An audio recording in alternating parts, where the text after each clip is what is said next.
Here's a question I get fairly often, which is how to have uncomfortable conversations.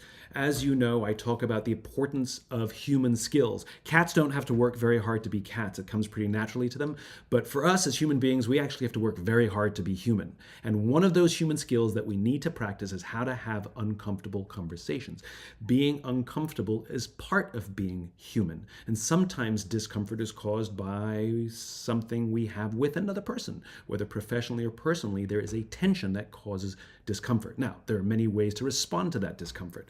We can run away from it. That is an option. Avoidance is always an option. I don't think it's the best option because then it just perpetuates the discomfort or breaks relationships. The better way to deal with it is to lean into the tension. Now, there are also multiple ways to lean into tension. If you want to have a confrontation with someone, if you want to lean into that tension and have an uncomfortable conversation, too often when we don't have the skill set, it gets worse. And it explodes and becomes an argument and sometimes also ends in a destroyed relationship. So the skill of having an uncomfortable conversation is essential. This is how I do them. In fact, I just had one recently with a friend and it went like this. I need to have an uncomfortable conversation with you.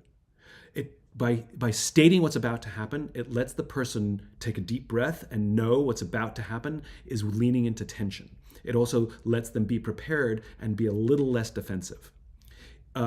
If you don't trust your skills on how to have an uncomfortable conversation, then say something like this. I need to have an uncomfortable conversation with you.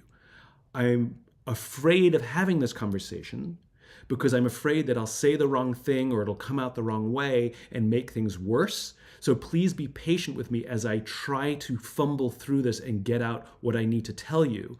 But it's more important to me that I have this conversation with you and try and address this situation than avoid it, because this relationship matters to me and I want to go through this with you.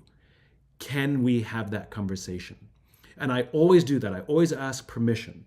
Can we have that conversation? Can I have this conversation with you now? Because they may not be in the mindset for it. They may say, yes, I want to have this conversation, but can we have it in an hour, right? So as opposed to being sprung on them. So I have to have an uncomfortable conversation with you. Can I have it now? Yes. Okay. Now you want to engage in something called FBI. It's just a mnemonic. You can do it in any order, but you have to have all three.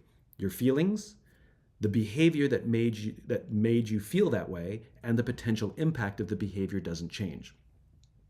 Be as specific as you can. Feelings. Do better than happy, sad, angry.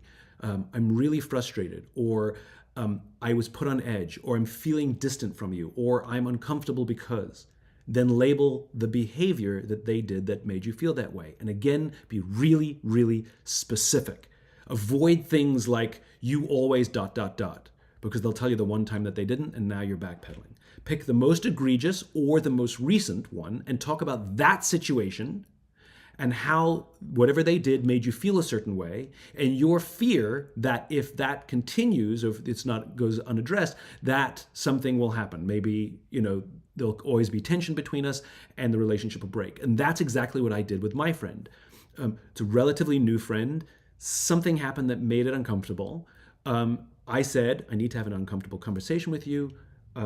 Just fumble through this with me. I don't want to, but this relationship matters to me, and so I want to have this conversation. I addressed what the situation was, and then I said, my fear is that if you and I don't lean into this now, that this little friendship, this sprouting of a friendship that we're having will get destroyed, and I would actually rather see it grow. And we had a very uncomfortable conversation, and it turned out to be fantastic because we ended up opening up to each other and revealing various insecurities and fears that were both triggered by each other. And it was just fantastic. And the relationship is even better now than it was before. So please, please, please practice and learn the skill of having uncomfortable conversations. And the way you're going to practice them is by actually having them.